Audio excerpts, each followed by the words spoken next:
Good evening, everyone. Welcome back once again to Vicious Rants, and of course, I'm your host, your YouTube messiah, often imitated, never duplicated superstar Tim Vicious, and we are talking about Raw this week. Was in Montreal, Quebec, Canada, and this was the episode with the superstar shakeup, the big ooh-ah episode where everyone's like, okay, who's switching shows, who's getting call-ups, this, that, and the other. And, you know, one thing I did notice, I noticed a distinct pattern, and you'll see it as I go over the run list for the show. A majority of these call-ups came up through tag matches. And I'm not saying it's a good thing or a bad thing, I'm just saying you notice that. So it starts off with, right off bat, the MILF in charge, Miss Stephanie McMahon, comes on out, greets the crowd, and gets the cheers and jeers only she can get. And, you know, I'll give credit where credit's due. God damn, she does truly appreciate when the crowd boos the hell out of her. You can read it all over her face. Next thing you know, she introduces Shane. Shane winds up getting the Raw announcer, Mike Rowe, to go and give him the best in the world announcement. And, man, Mike Rowe, I'll give him credit where credit's due. That motherfucker's got some good pipes. You know? He goes, he introduces Shane, and then they hype up on how the superstar shakeup, it's, you know, teams can be divided, this, that, and the other, all that jazz. And then they say, and now our first. And then out comes The Miz, who sneaks Shane, beats the ungodly crap out of him, hits him with a chair, you know, pretty much, and you can see Miz, he gets cut on the side of his head, on the side of his face. You can see blood run down on the side of his face. I'm not gonna lie, I'm freaking digging the shit out of this, the way Miz is fucking moving lately, man. It's freaking great, because I haven't seen this kind of aggressive side on him. I can't think of one. It's really nice, it's really cool to see, and it's a whole new layer onto him. And you know, ever since he cut that promo on Daniel Bryan on Talking Smack, he's just been shooting up. And I am fucking digging the hell out of it. So yeah, now with that said, now we come to 8-man tag match. Ricochet, Alister Black have both been officially announced for Monday Night Raw, which some people were shitting on Twitter. Oh, well, why are people so surprised that they're both on Raw when they've been on both shows lately? Easy enough, fuck knuckle. Because you notice, if you watch the show and you notice on their bumpers, they always highlighted that they were NXT stars. They were bouncing back and forth. They were technically, they were highlighting on how they were free agents, being able to bounce back and forth between either show before they signed ink, before they put ink to paper saying that they're going to be exclusively on Monday or Tuesday. You know, it's why I swear, sometimes the internet is a blessing and a curse, because while it's a chance to communicate with fans out there, such as we are right now, at the same time you get stubborn fuckheads that don't bother to take notice to the little nuances in the story, and then they become the very small, loud minority that make wrestling fans look like such a shitty stereotype. That said, though, back to the lecture at hand. Ricochet, Alister Black, Curt fucking Hawkins, and Zack Ryder against the Revival and the newest call-up. Drum roll, please. Seriously, we still can't get a drum roll. We've been doing this show for how many years and we still can't get a frickin' soundboard for a drum roll? God damn fucking production crew. It was the War Raiders. Ray Rowe, Hanson, however, they've now been rebranded as Eric and Ivar Ray Rose, Eric, Hanson, Ivar. If you're not familiar with the term, with the names, with Norse, with Dane culture, Viking culture, Eric, E-R-I-K, and Ivar was from Ivar the Boneless. If you don't know who he is, if you're done this show, if you're done watching this, don't go taking it off of the show Vikings. Look it up, look up the history, you'll see what I mean, because that man is the one who invented the Blood Eagle. Anyways, they now have become known as the Viking Expirence. Can't say I approve of the name, but I understand sometimes you gotta repackage if you want the reintroduced characters. You know, that's on how the whole Tim Vicious thing came to be. But either way, as far as the match went, faces, they were leading right up at the... Faces, they were leading right up until the break. The heels wound up catching it at the end. Hawkins was the team punching bag. But Ryder, Zack Ryder, he caught the hot tag, started working house, cleaning house. Ricochet and Ricochet and Black started trying to pick up some momentum for the team. Things were going pretty okay. And then Curt Hawkins came in and yeah. War Raiders wound up fucking killing them. They wound up hitting Fallout on Hawkins, 1, 2, 3. That is it. So, with that said, you know, if it's going where I think it's going, I'm perfectly fine with the Revival losing the tag titles at Mania, because if that means that means that Rowe and Hanson are going to wind up being the next tag champs, I am all for it. So, next matchup we got, it is Finn Balor calling out, saying he is issuing an open challenge, not a title match, but an open challenge to any new member of the Monday Night Raw roster, and out comes Andrade. So, Andrade comes out with Zelina Vega, so we get Bullet Club versus LIJ on Monday night. And this was a fucking awesome match. Oh my god, this was good. Really great back and forth. I really loved it. You know, match it was just really good all around, you know. I would dare say this was match of the night. I would go and say that, hands down. Match wound up coming to an end.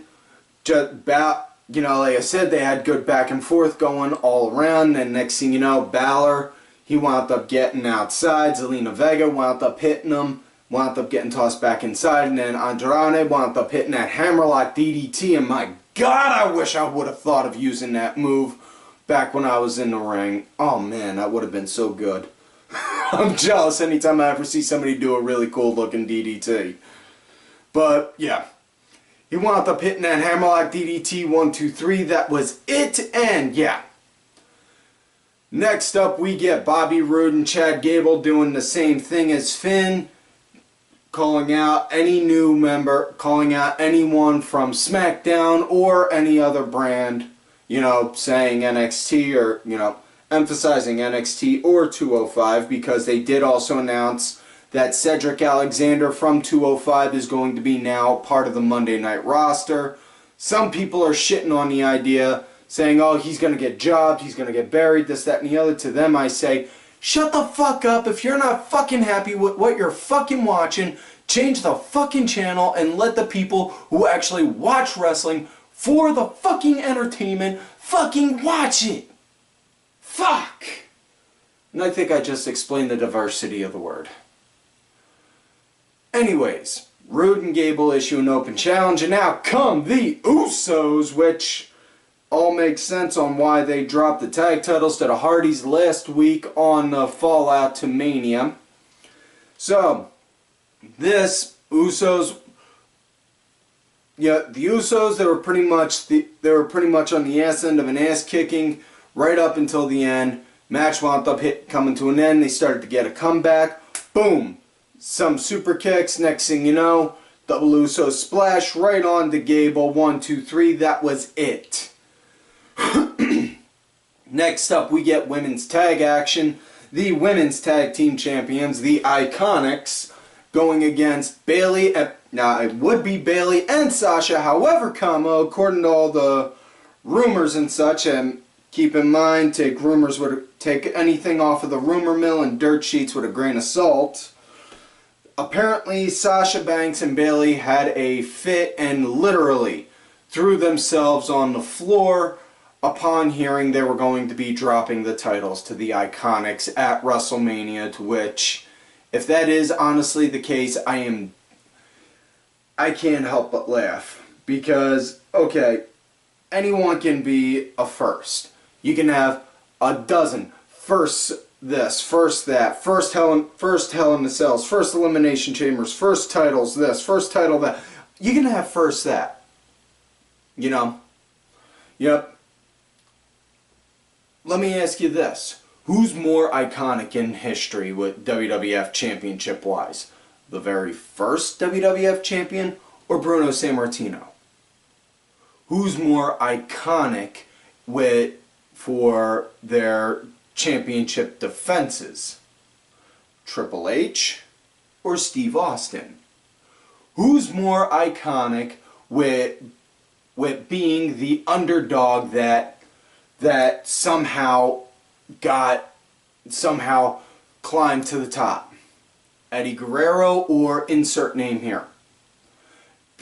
You know, you can be a dozen firsts, but you don't always have to win to get over. I have been preaching that for forever. Eat some shit, take a few losses, fucking climb your way, make the crowd demand that they want you. And that is the kind of shit that Daniel Bryan did, and look where it fucking got him. You know? You don't always have to be a number one, numero uno, having to win every match. And yeah, if a person that you like is getting fucking losing match after match after match after match, you think I fucking like it too when my favorites constantly lose? No! No, I don't! Fuck! The IIconics are one of my favorites, and they were losing left and right. They were getting treated like the fucking punching bags, getting jobbed out, squashing left and right. And now look. They fucking made themselves get over enough with the crowds and have enough people say, I want to see them win. I want to see them get the titles. Now look. Anyways, women's action, IIconics. It was Bayley and the newest addition to the Monday Night Raw roster, Naomi. So, we got Naomi out there now. And this was a way quicker. I wouldn't say this was a piss break match, but this match went way faster than I personally would have liked. Now, the IIconics, they were leading right up until the very end when, right out of nowhere, Bayley got into the ring, hit Peyton Royce with a Bayley to belly, and then Naomi knocked down Billie Kay and then hit her with that split-legged moonsault and got the pin. 1, 2, 3. Next up, now we get the piss break and what people will, I'm pretty sure everyone is going to be bitching about for the next week and a half.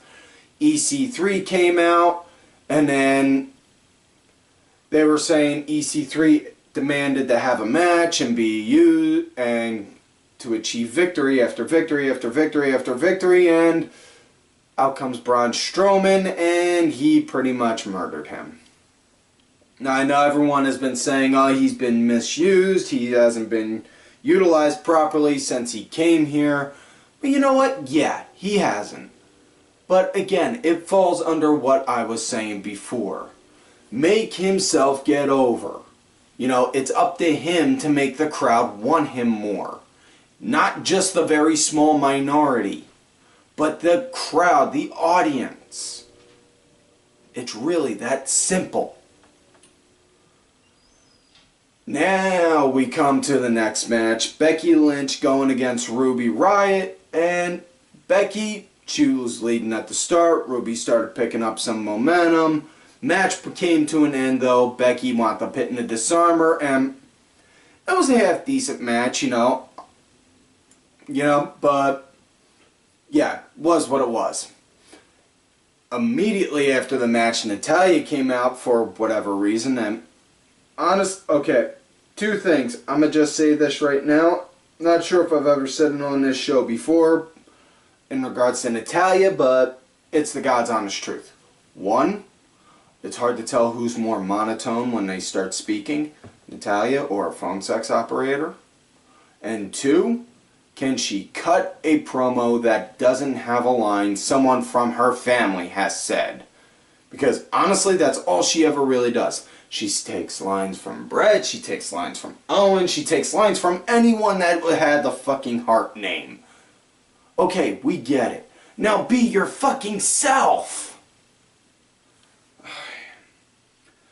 Anyways, Natalya came out, cut a promo saying on how Becky fought and clawed her way from the bottom to get to the top, which, again, much like I said, she made the crowd insist that they want her. So, and then Natalya was saying she wants that Raw title, and then out comes Lacey Evans, and good God, you could hear, I'm pretty sure y'all heard me, Zack, where's my damn heart pills? Whew, good God. Also, kudos to her for wearing the Mountie, for her suit, for her outfit tonight looking like the Mounties. You know, and she wound up, Lacey Evans came out saying that she's going to challenge Natalya, and the winner gets to challenge Becky for the Raw title, and she's going to show that a woman can beat the man, which I'm pretty sure there's at least a good 3 or 4 different dirty jokes you can make with that sentence, if you will. So if any of y'all want to go and make some, by all means, feel free to say something down below in the comments. So as far as this match went, you know, one thing that did pop to mind was this is the first time Lacey Evans has been on TV in a match since the Royal Rumble, and it was with Natty, so, you know, was really hoping for something decent. This, Natty, she led right into the break. Lacey started leading right after. Gotta say, it was pretty okay. I dug it, you know. Match wound up coming to an end with Lacey hitting that women's right and then going up for a moonsault. One thing I did notice, though, when she did that moonsault, looked like her knees wound up coming down either on Natalya's chest or her gut. So, not sure if it was because Natalya was too close or if it was a slip up on Lacey's part. I'm not looking to find out. You know, accidents happen, and you know, this ain't ballet. I know that firsthand. That's why I got a jacked up shoulder. That's why I got a fucked up back. You know, that shit. You know, shit happens. So yeah, Lacey Evans wound up getting the win, so she's going to be Becky's first challenge after winning the title, which I'm all good with. So next up we get the main event of the night. Excuse me. Drew McIntyre, Baron Corbin, Bobby Lashley going against Roman Reigns, Seth Rollins, and the newest addition to the Monday Night Raw roster, Fuck, that was a botch. Botch! God damn it. AJ Styles. So yeah, so much for that big anticipation. There goes my slip up. So yeah, Styles is now on here, which now just leads to the fact that we're eventually going to wind up getting Styles versus Rollins at some point on a pay-per-view, and while everyone will absolutely love it, you'll see you'll see that fuck Knuckle Meltzer only give it like 3.5 stars because it wasn't in the Tokyo Dome. Now, the match had nice action. You know, Seth wound up pretty much being the punching bag, and that was after the break. Now, Styles, loved on how he came in just out of nowhere with his trying to think on how to phrase this right. The way Corbin and all were like, whoa, okay, I'm not used to that kind of moveset. You know, so Styles got the hot tag, started cleaning house. Next thing you know, as usual with a trios match, you got some mayhem going all around. Lashley wound up taking down Styles just as it looked like he was about to get the winning pin. Next thing you know, Seth, boom, hit him with a curb stomp, made him roll off, started to get his sense together. Roman, next thing you know, boom, hit him with a spear. Styles got to the outside, lined him up, boom, hit him with the phenomenal forearm. 1, 2, 3, that was it. So, what I really dug the hell out of was the fact on how they emphasized it took 3 guys to hit all of their moves to take out Bobby Lashley. That, to me, that says that they're building Lashley up to be a fucking monster. God willing, you know, hopefully on that. So, yeah. That is it for this week's show, folks. So, now, also other names that they did mention that are on the Raw roster now that I think about it, before I do before we do the outro. Rey Mysterio's now on there. Eric Young is also, so EY's on there.